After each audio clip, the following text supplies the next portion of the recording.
L'Europe est-elle à l'aube d'une nouvelle ère? Alors, c'est un constat. La résurgence de la guerre en Europe s'accompagne d'un retour du fait nucléaire. Brandie régulièrement par la Russie de Vladimir Poutine, la menace du feu nucléaire doit-elle être envisagée sous un jour nouveau? Et comment l'actualité militaire et politique rebat les cartes dans ce domaine?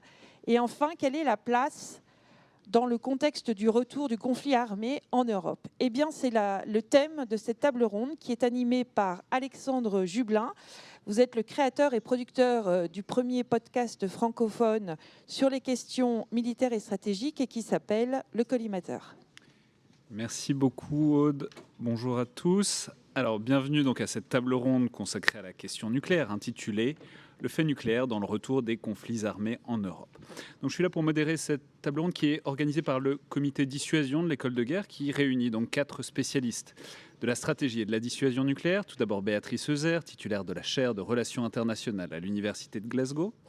Ensuite, Camille Grand, Distinguished Policy Fellow à l'ECFR, l'European Council on Foreign Relations, après avoir été secrétaire général adjoint de l'OTAN entre 2016 et 2023, je le précise parce que ça aura son importance dans les thèmes qu'on va aborder. Emmanuel Maître, chargé de recherche à la Fondation pour la recherche stratégique. Et enfin, Héloïse Fayet, chercheuse au Centre des études de sécurité de l'IFRI, l'Institut français des relations internationales, où vous êtes par ailleurs responsable du programme dissuasion et prolifération. Alors c'est une table ronde que j'aimerais aussi interactive que possible entre les panélistes, avec vraiment l'idée que ce soit une discussion entre eux plus qu'une succession de communications, d'autant que je pense et je sais qu'ils ont des points de vue et des domaines d'expertise très complémentaires sur cette question, qui est à la fois l'un des grands classiques de la pensée stratégique contemporaine, le facteur nucléaire et ce que ça fait au conflit, et en même temps qui percute une actualité qui est celle du retour de la conflictualité en Europe ou aux portes de l'Europe avec l'Ukraine, puisque je pense que je ne m'avance pas énormément en disant que par l'expression des conflits armés en Europe du titre, on parle bien évidemment de l'Ukraine, mais aussi au-delà des conséquences de ce conflit, des autres qui pourraient suivre, et plus généralement de l'architecture de sécurité et de dissuasion nucléaire qui pourrait y faire face en Europe. Alors justement, ensuite, on migrera, disons, vers des considérations de plus long terme sur les équilibres de la dissuasion à l'échelle de 10 ou 20 ans, mais j'aurais aimé repartir donc, de l'actualité et du conflit ukrainien, où le nucléaire est présent en arrière-fond depuis le début de la guerre, même si c'est un conflit qui fait s'affronter un État qui est pourvu de l'arme nucléaire et un autre qui ne l'est pas ou plus, selon comment on a envie de considérer l'Ukraine au début des années 90. Et c'est toujours un peu le problème quand on a un conflit long comme ça, on peut avoir une temporalité qui s'écrase et qui devient plus ou moins floue et ne plus se souvenir exactement de toutes les phases. Et donc pour qu'on ait tous ça en tête et repartir sur des bases solides, j'aurais aimé vous demander, Héloïse Fayet, de nous rappeler peut-être quand et comment le nucléaire s'est invité ou introduit dans un conflit aux formes très largement conventionnelles pour l'instant. Merci beaucoup Alexandre. Est-ce que vous m'entendez bien? Est-ce que je parle assez fort dans le micro? Je vais encore un peu plus me rapprocher. Donc effectivement, c'est quand même peut-être la première fois depuis la fin des années 1980, depuis la fin de la guerre froide, qu'un conflit se déroule sous une ombre nucléaire aussi importante. Et cette ombre nucléaire, elle passe par ce qu'on appelle du signalement stratégique. Et donc c'est toutes en fait les déclarations que Vladimir Poutine, mais aussi les autres États dotés de l'arme nucléaire, donc notamment la France, les États-Unis, le Royaume-Uni et la Chine, ont pu faire pour rappeler à tout le monde qu'ils ont bien l'arme nucléaire et que potentiellement ils pourraient s'en servir. Alors dans le cas particulier du conflit entre l'Ukraine et la Russie, enfin de la guerre d'agression menée par la Russie contre l'Ukraine, le fait nucléaire, il apparaît même un peu avant la fin février 2022.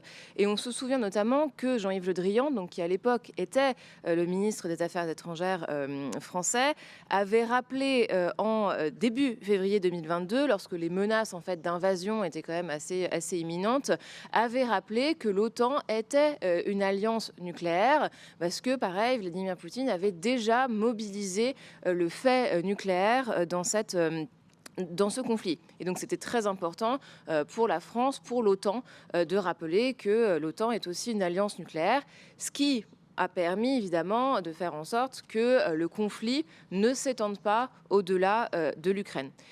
Après, quand on regarde en détail le signalement stratégique effectué par Vladimir Poutine et ses acolytes, on va dire, on remarque qu'il y a une certaine corrélation entre les difficultés que peut rencontrer la Russie sur le terrain et puis les menaces nucléaires qui sont brandies par le président russe. On remarque bien une prédominance dans le discours, et puis cette fameuse mise en alerte des forces de dissuasion nucléaire le 27 février 2022, qui a fait couler beaucoup d'encre, qui a alerté beaucoup de journalistes en France. Et c'est peut-être là que le bât blesse un petit peu dans la compréhension du fait nucléaire en Occident. C'est que malheureusement, l'opinion publique est très perméable aux menaces nucléaires de Vladimir Poutine, ou en tout cas à cette rhétorique nucléaire. Et donc, en fait, malheureusement, à chaque fois que Poutine mentionne le nucléaire dans ses discours, ça fait la une des journaux, ça fait la une des chaînes d'infos en continu. Et voilà, c'est un petit peu dommage, parce qu'en fait, c'est justement l'objectif de Poutine et de ses acolytes de nous faire peur, de faire en sorte en fait qu'on limite le soutien apporté à l'Ukraine par crainte d'une éventuelle attaque nucléaire sur les pays de l'OTAN. Alors que, quand on regarde dans le détail cette rhétorique nucléaire, que ce soit par des exercices, par des tirs de qualification de missiles balistiques, parce que ça aussi c'est assez courant, et puis par les discours, ça reste une rhétorique qui est certes agressive, mais relativement bien maîtrisée lorsqu'on regarde ceux qui ont le droit de s'exprimer sur le sujet. C'est-à-dire les plus proches de Vladimir Poutine et le président lui-même. Donc ça reste quelque chose qui est en cohérence avec la doctrine nucléaire russe, donc qui rappelle que l'État se réserve le droit d'utiliser l'arme nucléaire si jamais la survie de l'État est mise en jeu, avec d'autres précautions. Mais effectivement, tout ce qui est aussi discours sur des plateaux télé en Russie, on se souvient des fameuses cartes qui montraient que Paris ou Londres pouvaient être dévastés en 6 minutes grâce aux Sarmates. Là, ce sont en fait des discours qui sont pas forcément, qui ne font pas partie de la doxa officielle russe et qui servent là aussi à faire du bruit et à nouveau à terrifier les opinions publiques occidentales. Mais quand on regarde en détail ce signalement stratégique et surtout ce qu'on peut voir des manœuvres tactiques sur le terrain en Russie, il n'y a pas de signe actuel en fait d'une éventuelle préparation de l'utilisation d'une arme nucléaire tactique ou stratégique en Ukraine ou ailleurs. Très bien. J'aurais aimé interroger Camille Grand, puisque justement sur ce décalage entre la perception peut-être publique de ce signalement et de ces menaces nucléaires et ce qui peut en être compris par les décideurs, puisque vous étiez à Bruxelles, donc à l'OTAN, à ce moment-là, comment est-ce que ce signalement, ces mouvements ont pu être reçus par les alliés, alors par l'OTAN, l'organisation, par les alliés à Bruxelles et puis bien évidemment au-delà? Héloïse a très bien décrit la manœuvre russe, et la manœuvre russe a très bien posé les termes du débat. Moi, je crois que ce qui est intéressant, il y a plusieurs choses. D'abord, la question nucléaire, elle précède février 2022 à l'OTAN.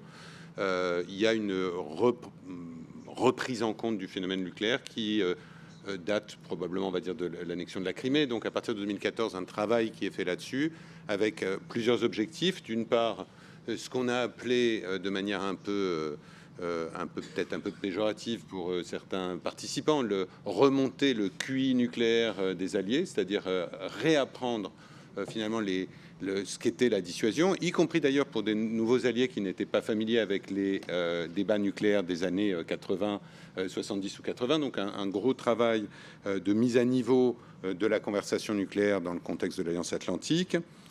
Ensuite, une réflexion, alors là, très compliquée, sur la fin de ce qui était l'architecture nucléaire européenne, notamment la fin du traité sur les forces nucléaires intermédiaires en Europe, qui a posé toute une série de questions aux alliés et à l'Alliance. Et ça, c'était une décision de Vladimir Poutine de violer ce traité, qui a conduit à un retrait américain. Tout ça précède l'invasion complète de février 2022. Et enfin, une réflexion sur quelles leçons, compréhension tirée de la modernisation des forces russes, du fameux discours du manège sur l'augmentation et une modernisation un peu tous azimuts de ces forces russes, de ce que voulait dire aussi la réapparition de forces de portée intermédiaire sur le théâtre européen. Évidemment, février 2022 rebat un peu les cartes parce que tout d'un coup, on est bien dans une guerre avec l'ombre portée du nucléaire qui est telle que Héloïse vient de la décrire. Et là, il y a deux objectifs qui transparaissent immédiatement.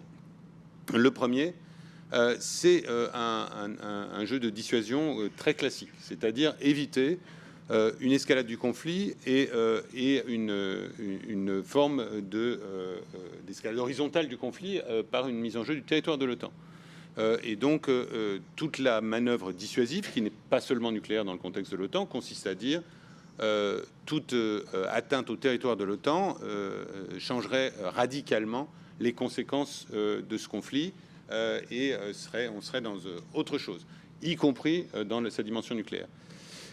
Ça passe par un certain nombre de signalements stratégiques menés par l'Alliance qui amplifient des choses qui étaient déjà en cours, mais qui sont plus claires. Notamment la publicité donnée aux exercices nucléaires de l'OTAN, qui sont des exercices classiques réguliers, qui avaient repris en vivacité, en densité depuis quelques années, et qui deviennent davantage publics, où on rend public les exercices mettant en jeu les forces à double capacité des alliés qui mettent en œuvre donc des armes nucléaires américaines par leurs forces aériennes.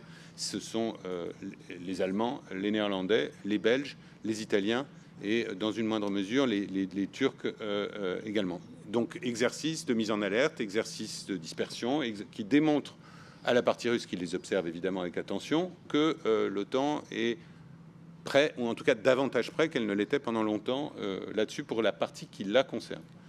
Deuxième élément, le travail mené par les alliés nucléaires, et là la France en fait partie, en termes de signalement, c'est-à-dire avec une réflexion sur quel est le bon signalement.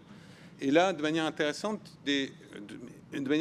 parce que différentes mais coordonnées des messages envoyés. Alors les messages peuvent être des survols de bombardiers stratégiques américains. Il est intéressant de noter que pour la deuxième fois de l'histoire, des bombardiers stratégiques américains, des B-1 se sont posés en Suède, par exemple, dans l'année écoulée. Qu'il y a donc du signalement stratégique mené par les forces nucléaires américaines, y compris les forces aériennes stratégiques américaines, qui envoient ce type de signaux parfaitement compris du côté russe. Deuxièmement, la question de la gestion des tirs d'essai. Et là, de manière intéressante, la France maintient un tir de M51, pendant que les Américains ont renoncé à un moment à un tir de Trident, exactement à la fois dans une logique essayant de jouer simultanément une forme d'apaisement, mais aussi une forme de fermeté là-dessus. Et enfin, dans les pratiques de chacun des alliés nucléaires, des signaux sur la mise en alerte des forces, sur les capacités de nos forces. On a commenté en France les informations du télégramme de Brest sur la mise à la mer d'un troisième SNLE pendant cette crise qui n'était pas quelque chose d'anodin à tout point de vue. Donc on a vraiment toute une série de signaux qui sont envoyés et j'insiste sur le côté différent mais coordonné de ces signaux-là. Le résultat qui est intéressant, me semble-t-il, c'est qu'on a beaucoup parlé, et Vladimir Poutine y est très attaché, à l'idée que, regardez, la Russie, puissance nucléaire, vous dissuade d'intervenir en Ukraine, et l'arme nucléaire nous permet de mener cette guerre majeure en Ukraine sans que l'OTAN puisse y faire grand-chose. Je soulignerai de mon côté, parce que c'est un élément pas toujours souligné, et je m'arrête là-dessus, que de fait, l'OTAN, par sa dissuasion nucléaire sur le territoire de l'Alliance, a permis une assistance à l'Ukraine d'une ampleur énorme qui serait impensable dans le cas inverse. Donc il y a bien l'ombre portée des deux côtés qui joue un rôle très important dans cette crise. On ne pourrait pas, l'exemple que je prends toujours, c'est imaginer 2 secondes que l'Iran ait organisé un gigantesque hub logistique pour aider l'insurrection irakienne contre les États-Unis. Je ne pense pas que les États-Unis auraient regardé ça en ne faisant rien. Là, la Russie est obligée de voir cette assistance croissante monter là-dessus. Donc, un double jeu et tout ça a permis, et je termine là-dessus, d'envoyer, me semble-t-il, des signaux qui ont par moments tempéré la rhétorique nucléaire russe, et à d'autres moments sont peut-être permis que, et c'était aussi un des enjeux, que l'arme nucléaire ne rentre pas en jeu dans le conflit lui-même. Et ça, là-dessus, tout dernier point, pardon, j'étais un peu long.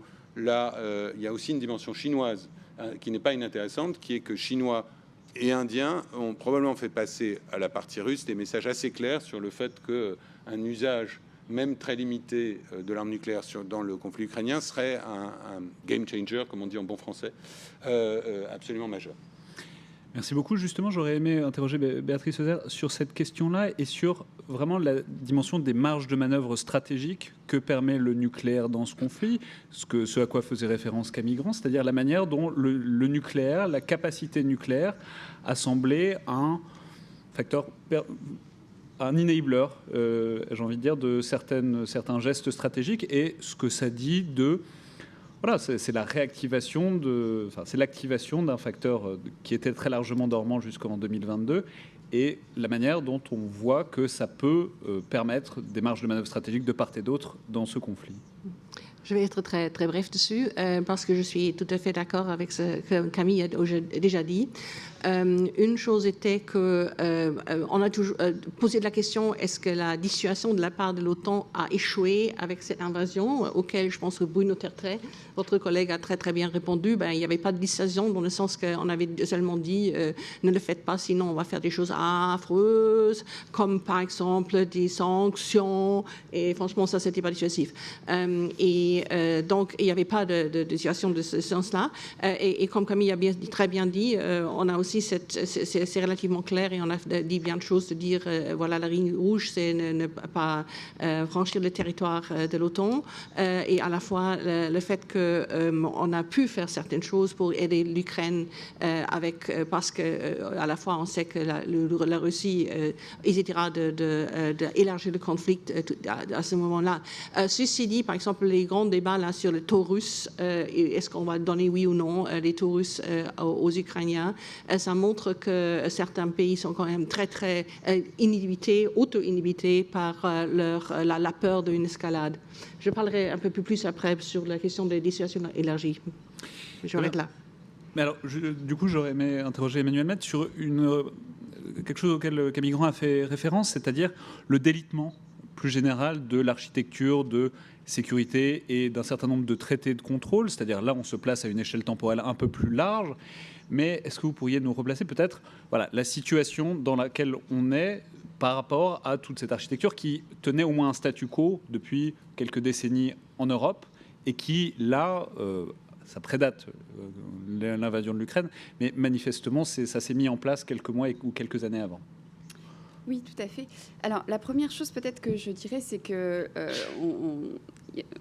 Béatrice et Camille évoquaient le fait que la dissuasion avait joué un rôle, et on ne pouvait pas dire qu'il y avait un échec de la dissuasion dans le cadre du conflit en Ukraine, mais ce qui est certain, en revanche, c'est qu'il y a un dévoiement complet de la dissuasion par la Russie, au sens où elle se sert de ses capacités nucléaires pour envahir un État non doté. Et non seulement un État non doté, mais vous y avez fait allusion tout à l'heure, un État qui a eu une histoire assez particulière avec l'arme nucléaire, puisque au moment de l'indépendance, le pays a accepté de rapatrier les armes nucléaires soviétiques qui étaient stationnées sur son territoire, et donc est rentré dans une logique. Alors on peut discuter longuement de quelles étaient les options réelles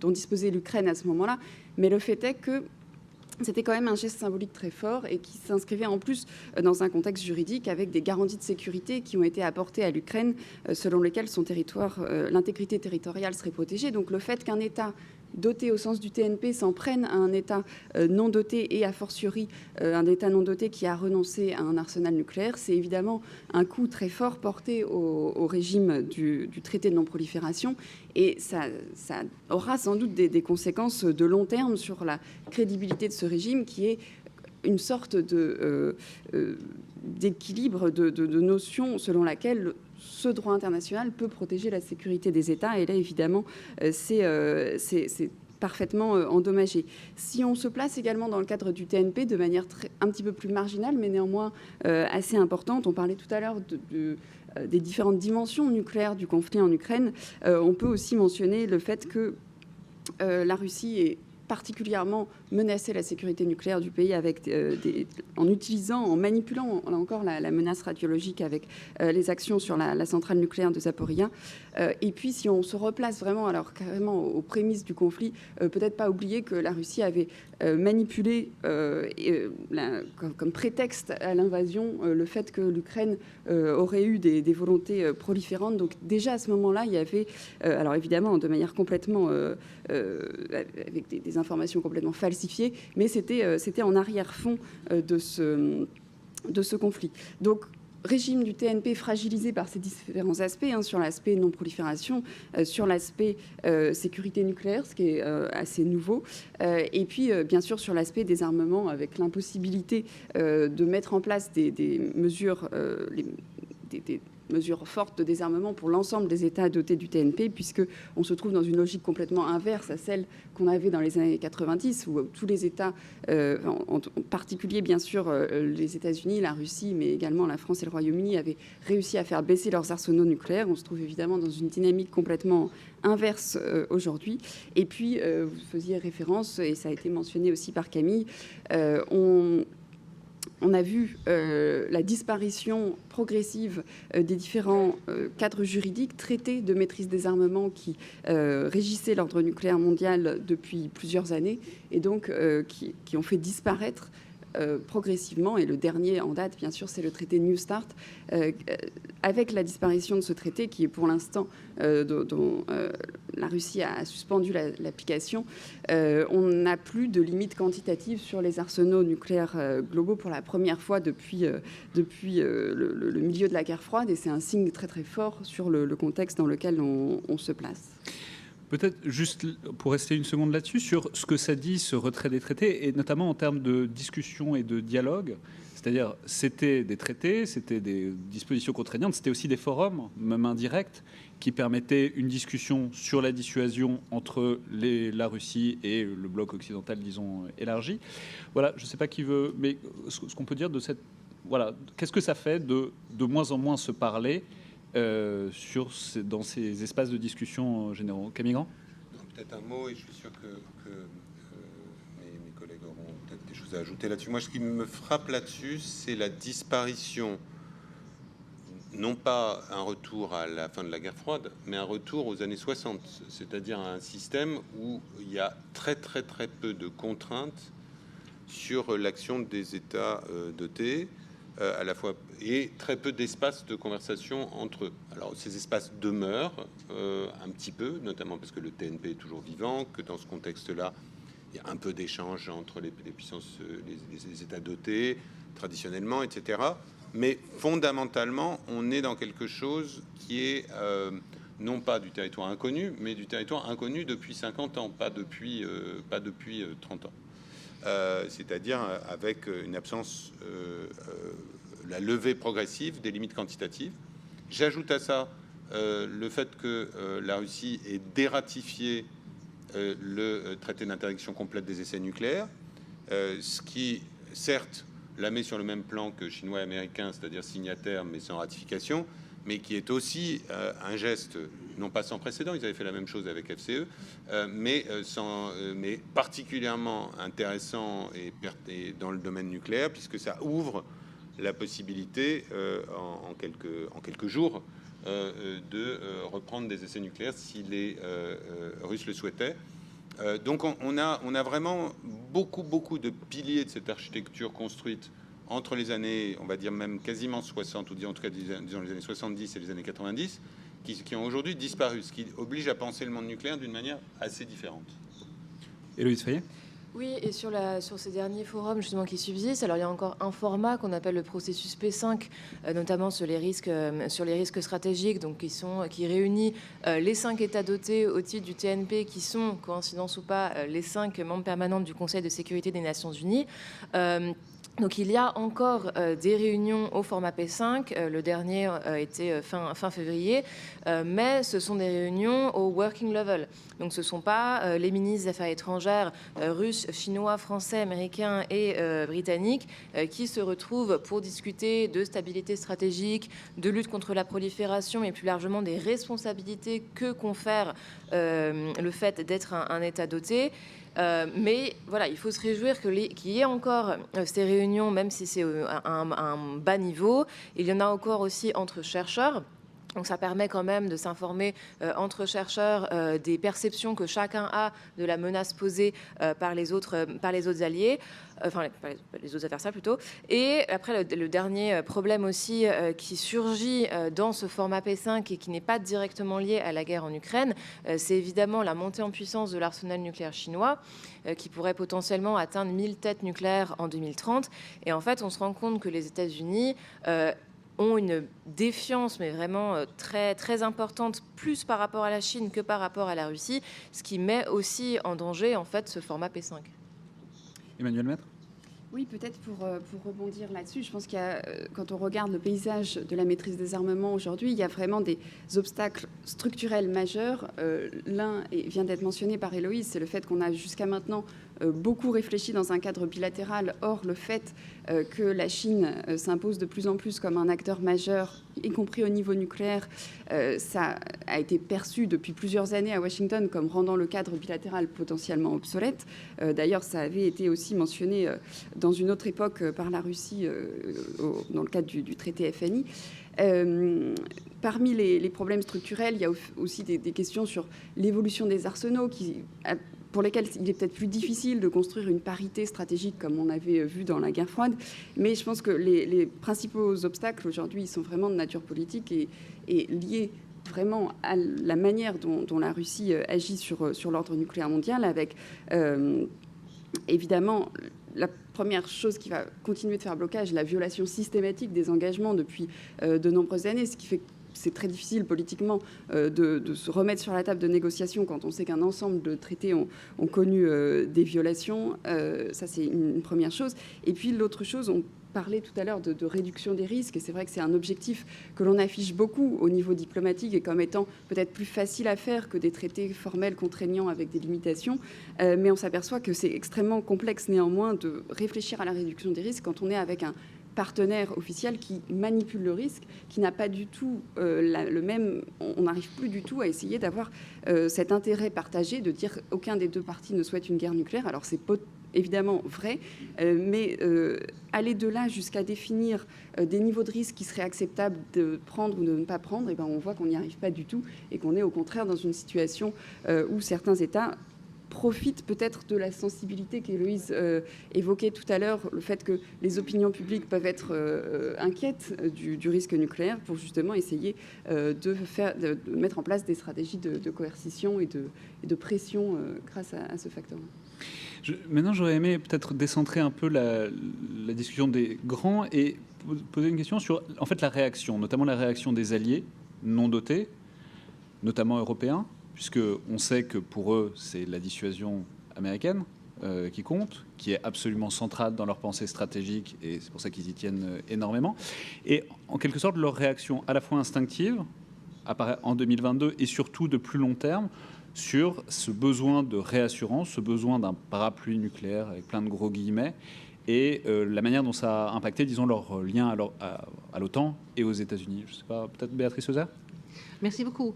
Je pense que ça va être un grand problème et il faut peut-être aussi là tenir en compte ce qui peut se passer et va peut-être vraiment de plus en plus vraisemblablement se passer en novembre et ce que ça va impliquer pour l'Europe. Je vous remonte aussi aux années 60, comme Camille l'a fait, et je vais faire 3 points là. Dans les années 60, c'était au milieu des années 60, au plein milieu de la guerre froide, De Gaulle et ses conseillers ont mis en doute la dissuasion élargie. Et la conséquence, c'était de dire qu'il faut un arme nucléaire français, donc ils se sont retirés de l'intégration militaire de l'OTAN. À l'époque, l'OTAN risquait de se casser, s'éclater avec le départ d'autres puissances. C'était avant la signature, je vous rappelle, du traité de non-prolifération nucléaire. Et là, il y avait en fait une formule magique qui a réussi à tenir l'OTAN ensemble, et c'était la création du Nuclear Planning Group. Et ça, c'était un groupe qui faisait quelque chose qui a donné la réponse à ce qu'il fallait faire. Les Alliés voulaient savoir où les Américains allaient et comment et quand ils allaient utiliser les armements nucléaires. Et les Américains ont dit, on ne va pas parler de ça, mais on peut vous donner les principes selon lesquels on agira. Et aussi les procédures. Et je pense que ça, c'est en fait une formule qui pourrait être très, très utile maintenant, transposée dans notre situation actuelle. Aujourd'hui, on est peut-être devant un problème analogue. Mettez-vous à la place des Polonais, des États baltes, peut-être de la Finlande. Est-ce qu'ils auraient intérêt dans la création d'un tel forum, un forum comparable, où on pourrait peut-être réfléchir ensemble et parler ensemble de la manière dans laquelle la France pourrait un jour utiliser ses forces nucléaires pour dissuader une agression contre ses partenaires. Je ne veux même pas rentrer dans le débat de dire est-ce que la France, oui ou non, aujourd'hui, déclare que l'article 42.7 du traité de Lisbonne vaut un engagement de dissuasion nucléaire ou de dissuasion élargie tout net. Même si on ne fait pas ça, je vous rappelle autre chose. Pour avoir une dissuasion, pour pouvoir faire quelque chose ensemble, il faut un triangle. Le triangle d'un traité, un engagement par traité qu'on peut le jour utiliser pour dire oui, on a un engagement, il faut l'utiliser. Il faut avoir les processus, les procédures, ce qu'on a fait ensemble et réfléchi ensemble pour le réaliser. Et il faut le jour même la volonté politique. Mais ça aide énormément d'avoir eu déjà les procédures et d'avoir réfléchi à une manière de procéder. Par exemple, le déplacement des Rafales avec les ASMP sur le territoire d'un allié potentiellement menacé.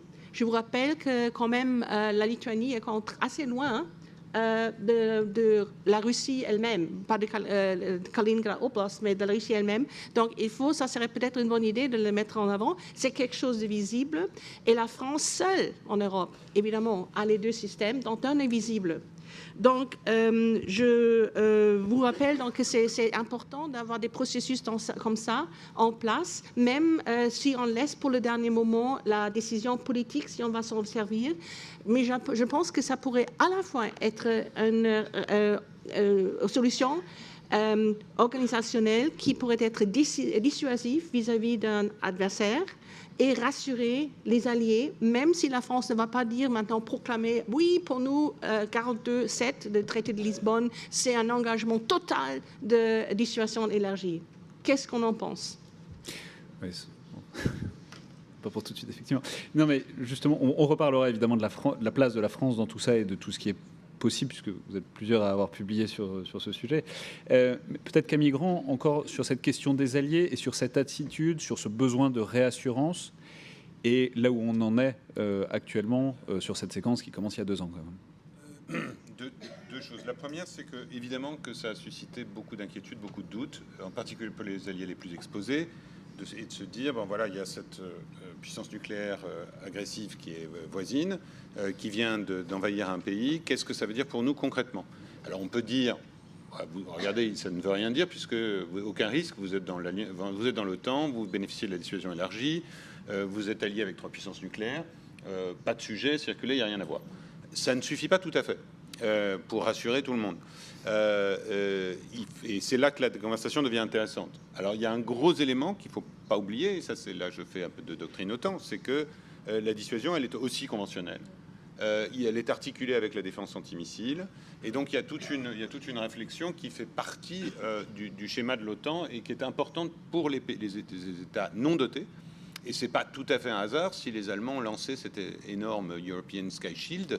Ça fait aussi partie de cette conversation de renforcer les défenses antimissiles de l'Alliance selon des modalités dont on pourra discuter. Mais en tout cas, ça a été posé dans la conversation. Alors, à partir de là, spécifiquement sur le nucléaire, jusqu'ici, aucun changement de posture. On a parlé de signalement, on a parlé d'exercice, etc. Mais il n'y a pas de changement de posture. Personne n'a dit il faut des missiles basés au sol. il faut des capacités supplémentaires, il faut plus d'armes américaines en Europe, ou il faut que des demandes spécifiques soient faites aux Britanniques ou aux Français pour compléter tout ça. Donc, ça n'a pas eu lieu, et c'est en partie parce que ni les États-Unis ni les autres États dotés ne veulent ouvrir cette conversation aujourd'hui. Mais je pense que cette conversation arrive. Et là-dessus, je suis d'accord avec Béatrice sur le fait qu'elle est en train d'arriver. Elle est en train d'arriver avec, en réalité, 3 chemins possibles qui peuvent être combinés.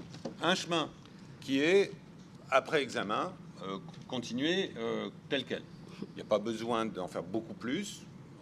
On augmente un peu la réactivité des forces, on s'entraîne, on poursuit la modernisation des forces à double capacité, mettant en œuvre des armes américaines, modernisation des B-61 d'un côté, mise en service du F-35 de l'autre, et l'affaire est réglée. C'est un peu dans la direction que prend spontanément, c'est la pente la plus facile. Ça évite des grands débats, ça évite beaucoup de conversations compliquées, et on reste avec les mêmes États dotés. Deuxième possibilité, un changement de posture. C'est arrivé plusieurs fois dans l'histoire de l'Alliance. Je signale, parce que c'est souvent oublié par les États non nucléaires, que ça a été, les grands changements de posture l'ont été à la demande des États non nucléaires. C'est pas quelque chose qui est venu des États-Unis uniquement. C'est l'Allemagne qui a provoqué le déploiement des forces nucléaires intermédiaires par le discours d'Helmut Schmidt en 1977. C'est pas les États-Unis qui ont décidé de mettre des armes nucléaires au sol en Europe. C'est les Allemands qui l'ont demandé. Donc là, on peut avoir plusieurs transformations. Alors, il y a une transformation qui consiste à avoir plus d'États mettant en œuvre les armes à double capacité. C'est une demande polonaise assez classique dans cette conversation, de dire, après tout, quel rôle pourrions-nous jouer au-delà de ce qu'on fait aujourd'hui d'appui. Deuxième hypothèse, diversifier les forces nucléaires américaines mises à disposition de l'OTAN. Donc, est-ce que le déploiement de systèmes au sol est envisageable? Les Américains sont en train de tester des systèmes de ce type. Ils sont principalement destinés au théâtre asiatique. Mais après tout, pourquoi pas imaginer qu'elles puissent jouer un rôle. Et là aussi, des États du fleuve oriental n'excluent pas d'accueillir ce type d'armes. Troisième hypothèse, plus compliquée, parce que là, elle commence à poser des questions sur la solidité de la garantie américaine. Est-ce qu'il y a besoin d'un plan B?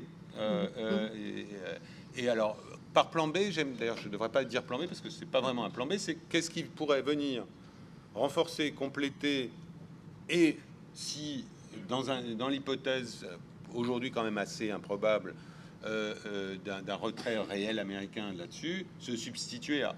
Et là, la question, elle est posée, me semble-t-il, aux 3 groupes, et je termine là-dessus. Premièrement, aux États-Unis eux-mêmes, c'est-à-dire quel est le degré, même avec des Américains un peu moins impliqués dans l'OTAN, beaucoup distraits par l'Asie, avec des débats intérieurs.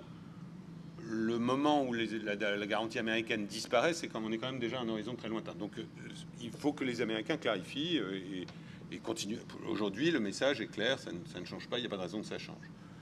Qu'en sera-t-il demain? Mais c'est important, ce sera important que les Américains eux-mêmes se positionnent sur ce qu'ils font. Deuxième question posée aux États dotés européens, français et britanniques. Depuis 1974, nous disons, et je cite de mémoire, que les forces nucléaires françaises et britanniques ont un rôle dissuasif propre au service de la sécurité de l'Alliance. On le dit depuis 1974, on le dit tous les ans. Donc, je veux dire, c'est pas une invention récente. Ottawa, la fameuse formule d'Ottawa, à laquelle les Français sont les plus attachés des alliés, d'ailleurs. Cette formule a un tout petit peu évolué, mais aujourd'hui, la question peut être posée de dire, Français et Britanniques, comment est-ce que vous opérationnalisez cette affirmation? Est-ce qu'il y a des moyens de la rendre plus claire? Alors, ça peut être du discours, ça peut être de la posture, ça peut être de la conversation, il y a plein de manières. Troisième question posée aux États non dotés. Et là, je termine sur la question d'Alexandre. Pour les États non dotés, la question, c'est de quoi avez-vous besoin? Qu'est-ce que vous souhaitez? Est-ce que vous souhaitez participer? Est-ce que vous souhaitez être rassuré? Est-ce que vous souhaitez être associé? Et quelle forme ça pourrait prendre? Et là, il y a une spécificité française qui est évidemment les forces aériennes stratégiques et leur rôle dans tout ça, qui ont une vertu de signalement que n'a pas évidemment la dissuasion britannique. Mais, et je termine en disant que du côté britannique, il y a plus une question capacitaire par rapport à tout ça. Du côté français, il y a plus une question doctrinale. Mais c'est ça la conversation que le président de la République a ouverte dans son discours de l'école militaire et a rappelé à Stockholm il n'y a pas très longtemps. Emmanuel Maître, puis Béatrice Hauser, vous voulez toutes les deux réagir? Oui, en fait, je voulais revenir sur un aspect de la question telle que vous la posiez tout à l'heure.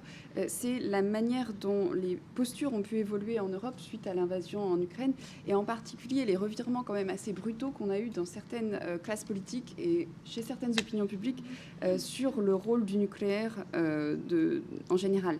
Il faut rappeler qu'il y a quelques années, certains pays de l'OTAN étaient quand même assez réputés pour être assez tièdes dans leur conviction que le nucléaire contribuait à la sécurité de l'Alliance. Et bien sûr, il y a eu des changements graduels avec l'annexion illégale de la Crimée dès 2014, etc. Mais néanmoins, je pense qu'on a pu observer, peut-être Camille pourra aussi en reparler, des changements assez brutaux chez dans certaines formulations et dans certains pays. Si on pense par exemple à l'Allemagne, à la position des Verts allemands, qui ont, de manière assez forte, pour un parti qui s'était engagé pendant des décennies contre le nucléaire militaire, et civil d'ailleurs, ce soutien qui a été fait très, très fermement au rôle de la dissuasion. Alors, bien sûr, on peut, du point de vue français, on est toujours prompt à voir le verre peut-être à moitié plein et à juger qu'il y a encore des discussions qui ne devraient pas y avoir en Allemagne ou certaines positions. Mais si on regarde un petit peu le chemin qui a été parcouru, en tout cas, et qui est reflété d'une certaine manière par l'opinion publique, c'est très intéressant de voir que cette anxiété nucléaire dont on parlait tout à l'heure, c'est plutôt en fait traduite par un soutien réaffirmé à la dissuasion, qui n'est évidemment pas unanime, mais qui est quand même majoritaire dans ces pays-là, alors qu'on aurait pu penser que justement cette angoisse allait alimenter peut-être des mouvements pro-désarmement. Et un deuxième exemple, peut-être, c'est vraiment le cas suédois qui est le plus typique, avec la Suède qui tout au long de la guerre froide s'était positionnée de manière très sensible en faveur du désarmement, qui contestait dans une grande partie de sa classe politique l'idée que la dissuasion nucléaire pouvait contribuer à la sécurité du pays et de l'Europe de manière large. Là, avec la décision de rejoindre l'OTAN, c'est vraiment un virage très très fort qui a été fait. Et si on regarde un petit peu les discussions, c'est très intéressant de lire un petit peu ce qui se dit au Parlement suédois, avec vraiment des partis de centre-droit qui sont qui ont vraiment abandonné brutalement cette idée qu'il fallait travailler au désarmement, etc., et qui considèrent que tout ça est devenu obsolète quasiment du jour au lendemain. Donc je trouve que d'un point de vue politique aussi, c'est très intéressant de regarder comment les choses ont évolué suite au conflit. Béatrice Hauser ? Oui, en reprenant ce que Camille a dit, je trouvais ça très intéressant et je pense qu'on peut construire dessus très profitablement. Je pense qu'il ne faut pas penser en termes d'une solution ou une autre, mais à des solutions complémentaires. La question première, très simple et administrative ou organisationnelle, c'est est-ce que la France a envie de rejoindre ou de venir dans le Nuclear Planning Group de l'OTAN? Si ce n'est pas le cas, et je comprendrais aussi pourquoi pas. Est-ce qu'une structure un peu analogue européenne pourrait complémenter ce que fait le Nuclear Planning Group? Et aussi, je voudrais souligner que je ne vois pas, il ne faut pas penser forcément seulement dans une grosse décision à un moment d'un futur président américain, qui est de dire nous retirons maintenant de l'OTAN, mais je pense que le problème se pose aujourd'hui comme il s'est posé dans les années 60. Simplement, c'est une question, le jour où il y a un grand conflit, chaque président américain, même un président démocrate, même dans les années 60, se pose la question s'il va vraiment céder ou risquer Chicago pour, à l'époque on disait Dresde ou Berlin. Et je pense que cette question va continuer à se poser. Et je vous rappelle que pendant toute la guerre froide, quand la Grande-Bretagne, comme vous avez dit à juste titre, était plus prête à contempler l'idée d'utiliser ses propres armements nucléaires quand ils avaient encore des avions, quand ils avaient encore le deuxième système, au profit des Alliés pour faire une dissuasion élargie. Dans les exercices de l'OTAN, la Grande-Bretagne était souvent celle qui était prête à déployer ses avions et même faire une frappe dans un exercice avant ce que étaient prêts à faire ça les États-Unis. Donc je pense que ça pourrait être une complémentarité construisant sur la formule d'Ottawa qui pourrait être très dissuasif pour complémenter la dissuasion. Je répète, je ne pense pas qu'il faut donner l'impression qu'on dit maintenant, oui, comme on a dit, beaucoup ont dit au milieu des années 60, je répète, c'était la ligne de Gaulle, etc., qu'il n'y a pas de dissuasion élargie, ça ne marche pas du tout, mais créer les moyens pour complémenter quelque chose qui pourrait être une hésitation américaine et qui pourrait être aussi quelque chose où les États-Unis sont préoccupés dans le Pacifique et ont d'autres préoccupations où il faut simplement voir s'il n'y a pas quelque chose d'autre qui pourrait se mettre à la place au besoin sans dire voilà, c'est parce qu'on n'y croit plus, parce que nous disons maintenant au revoir à l'OTAN. Et il faut, à mon avis, réfléchir, de penser un peu en dehors de la boîte, comme on dit en anglais, de voir comment on peut faire quelque chose qui réunit les deux possibilités pour une dissuasion plus large. Camille Grand, vous vouliez juste réagir? Vraiment d'un mot, je crois qu'il y a deux pièges. Il y a trois pièges dans cette conversation que je vais donner sous forme de boulettes pour qu'on en discute. Le premier, et moi je suis assez prudent là-dessus, c'est parler Union européenne et dissuasion nucléaire. Il y a dans l'Union européenne au moins 2 pays qui sont signataires du traité d'interdiction des armes nucléaires, qui interdisent qu'on mette le mot dissuasion dans n'importe quel document de l'Union européenne. C'est l'Autriche et l'Irlande, et ça ne va pas changer. Ce sera très compliqué de faire changer ça. Donc le contexte Union européenne est compliqué pour ça. Deuxième point, la France et le groupe des plans nucléaires, c'était une des réserves émises au moment du retour de la France dans les structures militaires intégrées. Je ne crois pas que ça va changer en tant que tel. Ça ne veut pas dire que la France ne peut pas trouver les voies et moyens d'approfondir sa conversation nucléaire avec l'OTAN. Et puis, troisième chose, se garder d'une discussion perdue d'avance, qui est de dire comment est-ce que la France ou la France et le Royaume-Uni remplacent les États-Unis. Ça ne peut pas marcher. Et c'est vrai, c'est juste des questions de volume de force, de diversité des capacités, etc. Et voilà. Donc, si on veut faire la dissuasion élargie et les arrangements de partage nucléaire américain moins, on y arrive. Ça ne peut pas être ça la conversation, ça doit être autre chose. Justement, j'aurais aimé interroger Héloïse Fayet là-dessus, puisque je peux signaler que vous avez récemment publié un papier sur l'excellent site Le Rubicon, où vous analysiez la place de la France dans tout ça. J'aurais aimé migrer un peu vers la France, sans forcément faire un commentaire détaillé des annonces de Stockholm ou d'ailleurs, mais simplement rappeler ce qui a été dit, ce qui n'a pas été dit depuis 2 ans par la France. Ouais. Et la manière dont la France se sert de la dissuasion comme une réassurance malgré tout, et les limites malgré tout de l'exercice aussi par rapport aux alliés. Oui, alors la dimension européenne, disons, de la dissuasion française, elle est quand même présente en esprit, on va dire, dès le livre blanc 1972, même si ce n'était pas formulé aussi fermement qu'aujourd'hui. Mais plus récemment, on peut se référer évidemment au discours du président à l'école de guerre, donc le 7 février 2020, où il rappelle que les intérêts vitaux de la France ont une dimension européenne.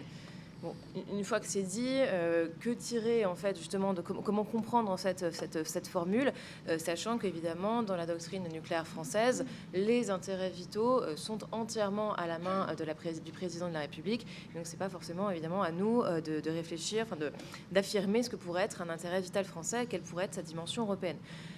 Mais en tout cas, on voit bien que l'évolution et l'imbrication croissante des intérêts vitaux français avec ceux de ses voisins européens confère évidemment cette dissuasion européenne, cette dimension européenne aux intérêts vitaux français, et qu'il paraît compliqué aujourd'hui d'imaginer, disons, la Pologne être attaquée dans ses intérêts vitaux sans que la France en fait soit la prochaine sur la liste ou la 3e sur la liste, parce qu'il y a l'Allemagne entre les deux. Et c'est notamment en fait pour ça que le général de Gaulle voulait une dissuasion indépendante, c'est parce qu'il considérait que les États-Unis ne seraient jamais affectés dans leurs intérêts vitaux par une attaque soviétique sur le territoire européen, alors que la France l'aurait été. Et donc que les États-Unis, comme on le disait, n'étaient pas prêts à sacrifier Chicago pour Dresde ou Berlin. Donc cette idée, elle est encore plus forte aujourd'hui, évidemment, avec ce qu'il se passe aux frontières de l'Europe. Et le président Macron l'a rappelé devant le Collège de défense en Suède.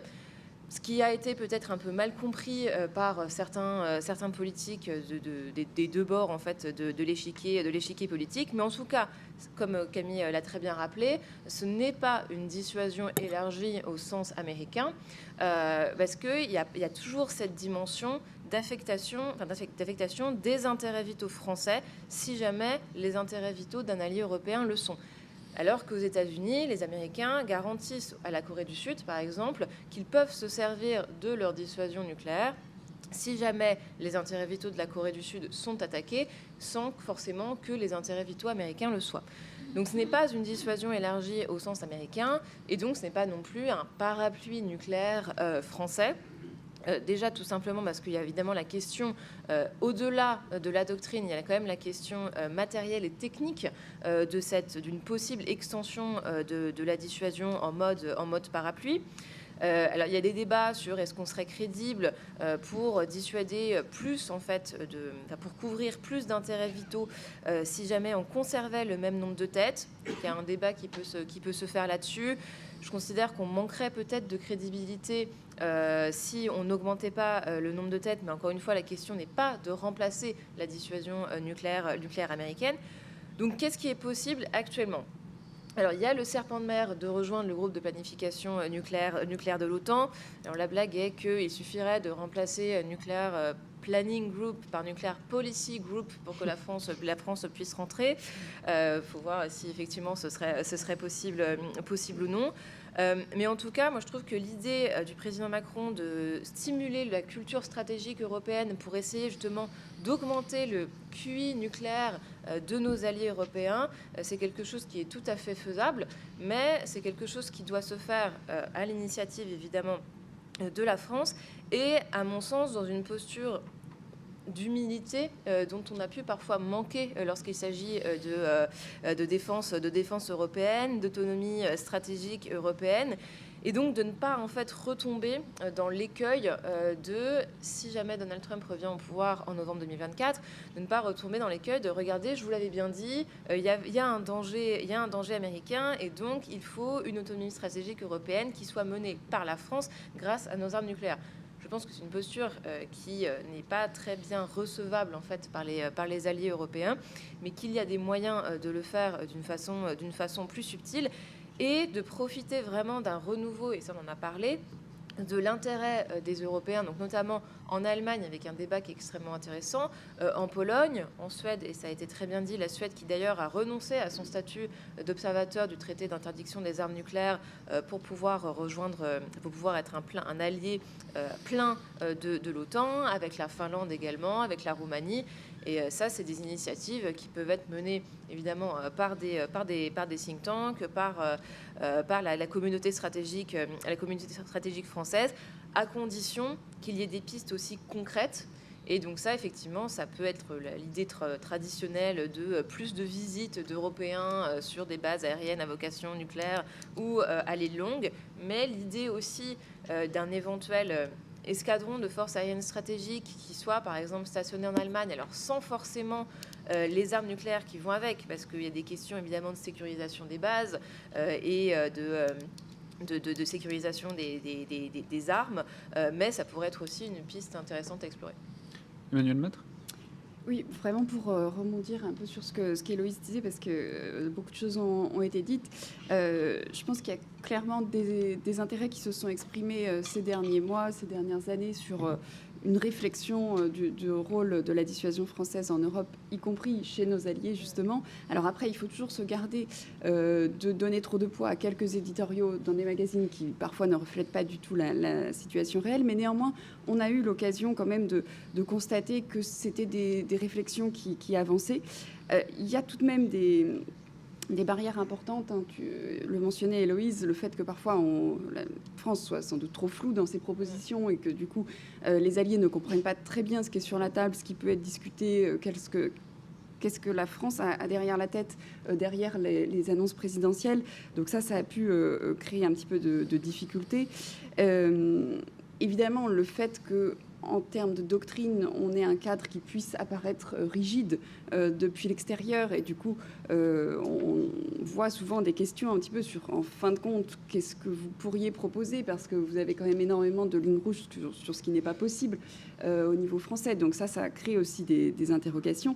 Mais je pense la plus importante peut-être à ce stade, et ce qui a empêché vraiment une conversation publique d'émerger au plus haut niveau, c'est la peur qu'ont beaucoup d'alliés de la prophétie autoréalisatrice, qui serait de dire si on travaille avec les Français, les Américains vont comprendre que soit on n'a pas beaucoup confiance, ou qu'on pense qu'ils vont s'en aller, ou au pire qu'on peut se débrouiller tout seul sans eux, et du coup ça va leur donner une excuse pour amoindrir leur posture de défense en Europe. Donc ça, je pense que ça a vraiment créé une grande réserve et une tendance, encore une fois, au plus haut niveau politique, à ce que beaucoup d'alliés répètent que leur dissuasion élargie, c'est avant tout dans le cadre de l'OTAN, ça reste le principal élément de leur sécurité. Après, avec ces limites, en effet, je pense qu'il faut voir, là encore, peut-être le verre à moitié plein, et voir qu'il y a eu beaucoup de discussions en cours au niveau technique, des visites, comme tu le mentionnais, et une discussion qui progresse, peut-être pas avec la visibilité à laquelle on se serait attendu, mais apparemment, ce sont quand même des choses qui non seulement ont déjà eu lieu, mais risquent de perdurer, en effet, dans les mois qui viennent. Camille Grand. Oui, peut-être un peu pour le débat, mais pour m'inscrire un tout petit peu sur une ligne différente de ce qui a été proposé par Héloïse, pour deux raisons. D'abord, je pense que la première chose, c'est que je pense que les Français sont honnêtes quand ils disent « venez nous dire ce que vous souhaitez, ce qui vous intéresse, parlez-nous ». Et que c'est important que ça se passe dans ce sens-là. La France a essayé dans le passé, moi je suis assez vieux pour me souvenir de la dissuasion concertée en 1995, de différentes formules qui ont été tentées, a été refroidie, disons les choses franchement, par le fait que au mieux il y avait un manque d'intérêt poli, et au pire il y avait un côté ça ne nous intéresse pas du tout, et d'ailleurs on n'a pas envie de parler de ça, et voilà. Et donc je crois que l'offre formulée par le président de la République en 2020, répétée à Stockholm le 31 janvier 2022, répétée à Stockholm et en anglais, juste pour ceux qui ne comprennent pas, elle est importante, mais c'est une offre réelle, c'est pas une formule. Et que dans ce contexte-là, je trouve que le fait que les alliés disent préciser ce que vous proposez n'est pas très...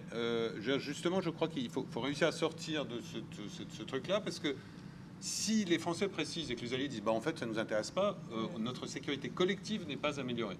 En revanche, si les alliés disent est-ce qu'on pourrait faire ça ensemble? Oui, non, peut-être, dans quelles conditions?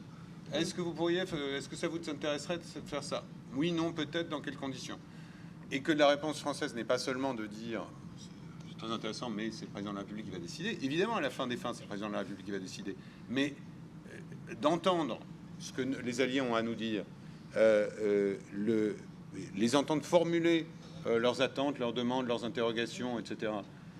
Et que, j'ai envie de dire, se mouillent un petit peu, à la fois, avant tout en privé, et c'est pas forcément des discussions qui doivent être publiques, mais aussi dans des cercles un peu plus ouverts pour pouvoir tester des idées, me semble tout à fait important.